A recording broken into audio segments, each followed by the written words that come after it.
तो बिहार में 1 करोड़ वोटों की गिनती अब तक हो चुकी है और चुनाव आयोग की प्रेस कॉन्फ्रेंस, चुनाव आयोग का कहना यह कि अभी 3 करोड़ 10 लाख वोट और गिने जाने बाकी हैं। कुल 4 करोड़ 10 लाख वोट डाले गए थे, यानी कि आज लंबी चलेगी वोटों की गिनती। कई सेंटर पर 51 राउंड तक वोटों की गिनती होगी। सुबह 8 बजे तक पोस्टल बैलेट को शामिल किया गया।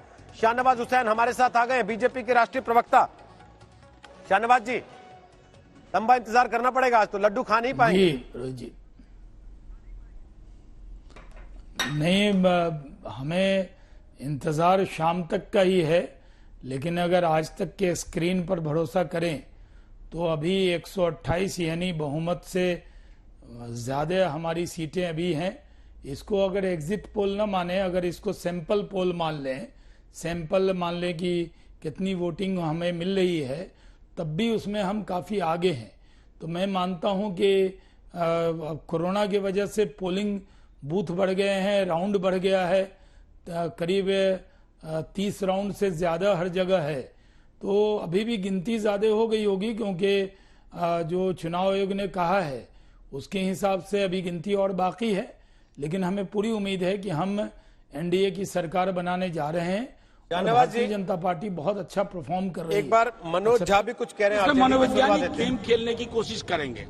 हमारे तमाम कार्यकर्ताओं, हमारे उम्मीदवारों से आग्रह है आपके माध्यम से, जीत का सर्टिफिकेट लेके ही निकलिए, हाथ में जीत का सर्टिफिकेट। क्योंकि आप सब जान रहे हैं कि इस बार काउंटिंग क्यों स्लो हो रही है, उसके पीछे कारण है। इसलिए रियल टाइम डेटा आपका अटका पड़ा रहता है बहुत देर तक एक ही जगह। लेकिन हम लोग तो इलेक्शन कमीशन के अलावा अपने सभी कॉन्स्टिट्यूंसी में महागठबंधन के सहयोगियों भी सभी बात कर रहे हैं और आपको यकीन दिला रहे हैं कि ओपिनियन पोल को एग्जिट पोल ने खत्म कर दिया। एग्जिट पोल के बाद आप देखेंगे नतीजे वही होंगे। एक अन्य मार्ग जो ठीक मेरे सामने है, वहां बदलाव सुनिश्चित है।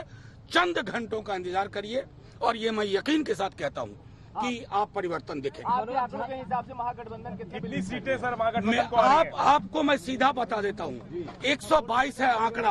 उसके ऊपर ये कहाँ रुकेगा जो मैंने पहले कहा था, आज भी दोहरा रहा हूँ। अभी कितनों पे लीड कर रही है? अभी तो मैं आपको बता रहा हूँ कि रियल टाइम डेटा में हम 124 पे हैं, लेकिन वह दिख नहीं रहा है। कॉन्फिडेंट है सर, कॉन्फिडेंट है, पूरी पार्टी कॉन्फिडेंट है। हमारी बात छोड़िए, बिहार कॉन्फिडेंट है, क्योंकि बिहार ने इस बार रोजगार पे वोट किया है, बेहतर स्वास्थ्य के लिए वोट किया है। बिहार के लोग नया बिहार गढ़ने के लिए वोट किए हैं। इसलिए हम लोग 100% कॉन्फिडेंट हैं।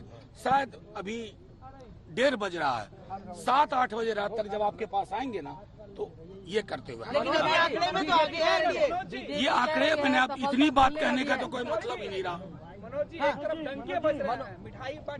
आपको याद है पिछली बार का, उनको सारी मिठाई बाद में राजद कार्यालय में भिजवानी पड़ी। मनोज झा जी, बीजेपी कह रही है सफलता बोल रही है। गुस्सा गए मनोज झा जी जब पूछा गया कि मिठाई क्यों नहीं, तो कह रहे हैं पिछली बार का याद है ना। तो संभल के मिठाई बांटना चाहते हैं। एक बार बीजेपी दफ्तर चलते हैं। मौसमी सिंह वहां से इस वक्त लाइव हमारे साथ मौजूद हैं। मौसमी सिंह, जरा वहां की तस्वीर दिखा दीजिए, क्योंकि पहले कोई नहीं था, फिर भीड़ जुटी, त्योहार का माहौल हुआ, अब फिर स्थिति ये हो गई कि भाई थोड़ा रुक जाओ, अभी थोड़ा थम जाओ।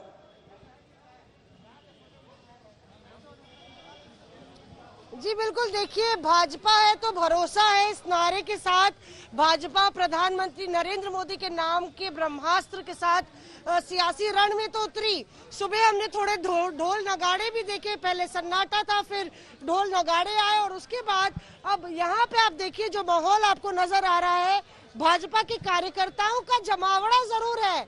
कभी कोई शंखनाद करता है, शंख लाता है, या कोई इक्का दुक्का अगर कोई बैनर पोस्टर भी ले आते हैं, तो लोगों को अनुशासन में रखने के लिए, सादगी और सरलता बरतने के लिए कहा गया है। 3 बजे तक सबको ये हिदायत दी गई है कि आप इंतजार करिए, ज्यादा उत्साह मत दिखाइए। यही हाल है। आपने सुना रोहित, लड्डू और मिठाई दोनों तरफ बने हैं, पोस्टर और बैनर दोनों तरफ बने हैं और सारी तैयारी दोनों तरफ हुई है, पर कोई भी इस तैयारी को दिखाना नहीं चाहता। अभी पर्दे के पीछे रखना चाहता है, क्योंकि भाजपा को याद है पिछली बार की खटास, पिछली बार जो उसकी किरकिरी हुई, पटाखे फूट गए और उसके बाद उनपे पानी फेरना पड़ा। दूसरी तरफ राजद भी यही फरमान जारी कर रही है कि सादगी आप बरतिए। तो बहरहाल सब लोग अपने दिल की धड़कनें थाम कर बैठे हुए हैं। 3 बजे का इंतजार है और जिस तरह से चुनाव आयोग ने संदेशा दे दिया है या जो कह दिया, उससे तो अब आज रात की नींद कई उम्मीदवारों की और नेताओं की खराब होने वाली है।